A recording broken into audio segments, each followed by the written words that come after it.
the wow factor and trying to make things look dramatic. It's very difficult to take a small object like a cherry or an olive and make it look dramatic. You can, yes, you can shoot in on it and with your telephoto lens, but if you want to put it with something else, you have to think about the scale. Here's a regular coffee mug, and this is a little silver jigger that I found in a junk store. I go to all kinds of junk stores. Now, if I want to take olives and make them look dramatic, and I don't want to paint 100 olives, I can stick 2 or 3 olives into this jigger and make it look quite dramatic. I can also take the olive and put it in front of the jigger, and what happens is the colors of the olive and the pimento, the red pimento, will shine back into the silver and make a really abstract, nice painting. And here's the painting that I did using that concept. Same thing with this little basket that I found in a flea market. Here's a small Revere bowl. It's going to take like 30 cherries. But this little small basket will probably take 3 or 5 if you want to talk about. So you're painting less cherries, and then you're putting the cherries out in front to create a more interesting composition. And this is the painting that was made using that concept. A small object is going to be a lot easier for you to work with than a large basket. So that was why I collect these little objects.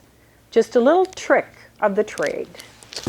Along the same lines of still lifes, I love to paint glass and I love to paint silver, and I showed you a little bit about the scale. But today I was able to find some smaller objects, and they don't have to be vases. This is a candlestick holder. This is a candlestick holder. And when I put the cherries threw some cherries into that candlestick holder, I came up with the most gorgeous abstract shapes. And this is the painting that I did from that. In this, I put silver gesso and covered it with green. Obviously, I couldn't do a red gesso background with it because I had red cherries. So this is the idea. This is how I created this composition. I also bought, again in a junk store, I bought this little piece of silver. They must have had brandy at night before they went to bed. And I've used this with flowers in it. I've used it with cherries in it. In fact, in the video, we're going to be using this piece with cherries. Now, when you shoot it and there's nothing dark in here, you get some very odd shapes. So what I always do is I take usually green tissue paper or something, and I stick it in there so that when I get the objects that are around it, I get those colors falling back into the silver. So this I've used many, many times. Flowers and cherries, and the only thing I really haven't used it for is olives. This again is, I did a painting with cherries, and there it is. That's a candlestick holder. Now, one last little trick I'm going to tell you about setting up still lifes with flowers.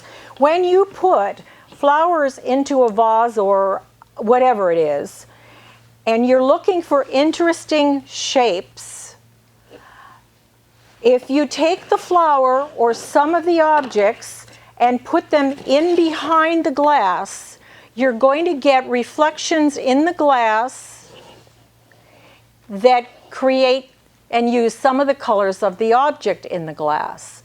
So I always tear a flower apart and put a few colors back in behind the glass before I paint it.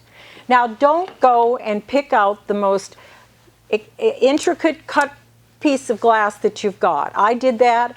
I did a beautiful piece of Waterford crystal. I struggled and agonized over it for weeks, and when I was done, I was almost blind. So I took myself to TJ Maxx and I found a crystal bowl with 3 cuts in it. So do yourself a favor and use simple cuts, not intricate, unless that's the kind of painting you like to do.